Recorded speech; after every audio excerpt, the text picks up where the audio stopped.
Yo, what's going on, homies? It's your boy Stum back for another OPTC video, and in today's video, we're diving into some PvP with slashes. Carrots, Sulong, Dog, Cat. Just released as part 3 of the 10.5 anniversary alongside Oda Kinemon Denjiro, and this particular character is the first regular Sugo character to have a super special in PvP, and I'm really excited about that because this character is a regular Sugo, which means you can pick them up on tickets. They're going to be on future banners. They're going to come back a lot sooner than something like the anniversary exclusives like Roger Ray the Gaban, Odin Kinemon Denjiro, Big Mom Katakuri, and Kaido and King. So maxing out the level 150 obviously is still going to take time, but it's going to be a lot faster and a lot more free to play than something like those anniversary exclusive banner characters are. So this unit in PvP does sound very, very good. They have a very, very good super special as well. So once we get them to level 10, that's just going to be like insane. It's going to be so good. Or level break 5, I should say. So they are primarily slasher focused, but they also buff fighters as their rumble ability and their special. So you can run them over on the fighter team. However, slashers are just in a much better position than what fighters are doing. So primarily, like I said, you're going to see them over here on the slasher-based team. With the release of Roger Ray the Gaban, and then we've had like level break of Odin, slashers have just an array of characters that they can use at their disposal. Obviously, I had to like take off Zoro Sanji. You have Roger Whitebeard if you really want to use Roger Whitebeard. We have Shanks, we have Verse Shanks. Like the list goes on and on and on of very, very powerful slasher characters that have been released and sort of funneled into the team. But within the meta right now, I do think this is probably the most secure version of the slasher team. And it does seem a little wonky, does seem a little bit weird. We are obviously running Carrots and then the Sulong, Cat, and Dog. We have Roger Ray the Gaban, we have Shanks, S-Hawk, and Odin. Like I said, I had to sort of take off Zoro Sanji, which is a massive omission to the team. They give the haste ability, they give a massive passive. They do very, very good stuff, but I did find just with the balance that this team provides, you actually get your specials off a lot sooner. You get your buffs a lot quicker, and then you don't end up getting hit with stuff like halve stats and blow away and all that very annoying shenaniganry that this team can actually be very susceptible to. The upside to running Shanks and Carrot, Sulong, and Cat Dog, the dual unit, is that you can actually get a lot of shield off, and that protects you from a lot of damage, which allows you to get those super specials off of Roger Ray the Gaban, CD reduction of Odin, his damage output with his fixed damage, as well as his shot after Roger Ray the Gaban has the option to halve defense, just works exceptionally well. But Carrot, Neko, and Inu, the dual unit, they're probably the weakest one on this particular team, which is a bit strange, but like I said, once we get them to level and break 5, they're definitely going to start shining, not only over here on the slash team, but definitely on the fighter team as well.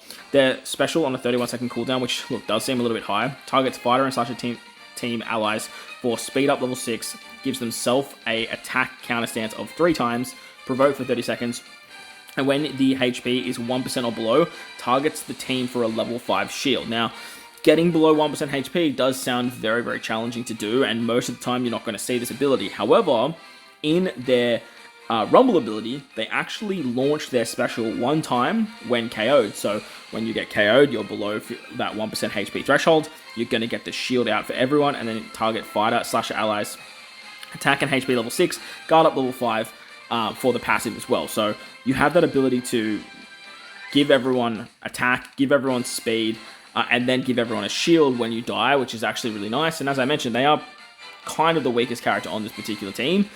So they do seem to die quite a bit. You can put them in the middle if you want to, kind of like Yamato, where you kind of want them to die, but their passive alone is actually quite strong, giving HP, giving guard, and doing all that fun stuff too. On top of that, they have a super special, which means if you die with the super special, like you saw against the Challenge Powerhouse Dex fight, you actually launch the super special, which is really, really strong. At the moment, it's only a shield for 40 seconds, and gives themselves a 4 times counter stance, but it also gives a bigger attack buff and a bigger speed buff. I believe it's something like level 7 for the attack and the speed, and then the shield goes up to 40 seconds, and I believe it's at level 6 or level 7 shields. The shield's actually quite strong. It's quite a hefty shield, which works very, very well. But then when you get them to level and break 5, this special goes to the absolute goddamn moon. You target fighter slasher allies, attack for level and speed lift for level 10, and then you give the provoke for a 4 times counter stance and provoke for 40 seconds on the entire team for 40 seconds, which is just nuts. Like, it's actually crazy. is wild. On top of that, you get a level 6 shield for 40 seconds.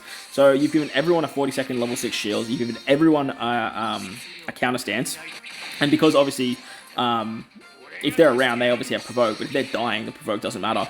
Everyone now gets this ability to counter, and it just does insane amounts of damage. So having that death shot means the world to a super special unit. Just like Big Mom and Katakuri, where they have a revive. So if you die with the super special, you can come back and then you just you have the opportunity to launch it. Having this ability to, say, take 3 specials and then you actually die, pop off the super special for free and then bring in your bench units just works exceptionally well.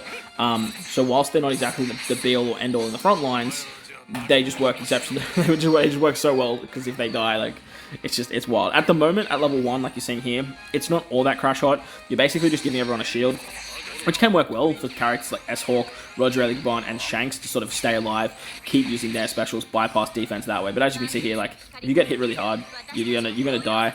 You're gonna put up some stats. You're gonna put up a shield, and then that's basically it. So I can't wait to get these characters level in rank 5 and see how much damage you can do with these counter abilities. But if you can manage to get their super special off whilst they're on the field, you are going to have that counter mechanic as well and do quite a bit of damage. So as I was saying at the start of the video, slashers have an array of characters that work exceptionally well, but this was kind of the best thing that I could come up with in terms of being the most sustainable against some of the most meta-based teams. Now, I am only versing the challenge fights here, but as you guys saw at the start of the video, we did take down the Dex Powerhouse Challenge, which is by far the hardest challenge right now.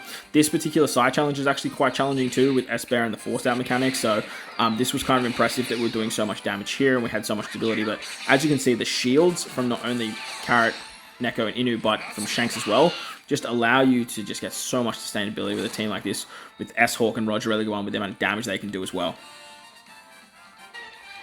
In saying that though, it's definitely not perfect, and slashers do fall into a very strange realm where they can get rolled very fast. This team doesn't have all that much defense. It does have a lot of attacking prowess and a lot of defensive capability, but it doesn't really have all that much defense early on. There's not a lot of CD reduction. Well, we have quite a bit of CD reduction with Odin and Roger Eligabon, but like I said, the defensive capabilities of this team definitely lack. And that's where the missing Zoro Sanji definitely shows its worth. You could probably bring in Zoro Sanji over maybe Shanks, for example, because the CD reduction from Odin and Roger Eligabon is actually so key to get off specials quite early. Obviously, the damage that S-Hawk provides is incomparable. But honestly, at a level 1, level limit break, Carrot, Cat, and Dog are probably the character that you'd want to be replacing the most on this particular team. What they bring right now is really good, but it's just not super essential for what the Slasher team actually needs.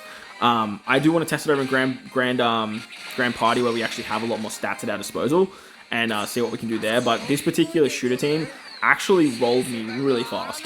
This was my second attempt at it. I just got really bad luck with Uta going, and then S-Bear went, and then just Frankie killed my Roger Eligabon just like he did there. But I literally just got rolled. It was wild. I was dead within the first 30 seconds, and I was just what the hell just happened? So this particular team, like I said, it may or may not be the best meta team for Slasher right now that Carrot, Neko, and Inu can provide. But overall, Slashers is still just in a really good spot with the release of stuff like Roger Eligabon, the level in Reg 5 of Odin versus Shanks, and all those other characters as well. So let me know if you guys are running Slashers in the comment section below. What is your favorite rendition of Slashers if you are running them, and how do you like to operate with Carrots, Neko, and Inu if you did manage to pull them and you are sussing them out? If you guys want to see more content with the Carrots, Sulong, Cat, and Dog, with maybe a fighter-based team, let me know in the comment section below, because I haven't really sort of dabbled into the world of fighters. They do have some very interesting characters like the 6+ Tandem Luffy. We have Jack. Look, you can even run Strength Luffy over there, that absolute monster, and then run this Carrot, Neko, and Inu as a really good defensive capability unit. So if you guys want to see more of that, let me know in the comment section below. And having that sort of dual typing does allow the versatility of this character to be used across the board on a variety of different teams. Now, there's a 4,000 counter we're getting from the Carrot, Neko, and Inu unit there. So that's pretty good counter damage, especially for a level, mine's level 105, because I did manage to pull 2 off the banner, which was quite nice. But yeah, the damage that they do with their counter is just kind of nice, you know? It's just a nice amount of damage. And that that shield they can give with that super special is really what makes them super viable. But like I said, let me know what you guys think in the comment section below of the character. I think I have some fights actually against some of the PvP, like some like actual PvP teams. I might try and find one of them because I don't know if we fought any meta-based teams and sort of wrap the video up with that. Alright, so I didn't really get like any meta-based fights. I honestly don't think this team can actually take down some of the bigger meta teams. Stuff like Dex, stuff like the Driven Powerhouse team. I definitely don't think it's in that realm. Even like the new and improved Free Spirit teams, like it's pretty dangerous taking that on as well. So I didn't really get too much footage of that. I will sort of test it a little bit, but obviously like losing PvP fights is just not ideal. We might test it over in like the PvP challenge fights over in PKA once we hit level 150, see how it rocks out. Just get a bit more of a feel for the team. But I did find this this quick base team, it did move very fast, obviously with the Kainu and cross skilled and all the damage output that they can provide. Like Odin just gets absolutely destroyed there.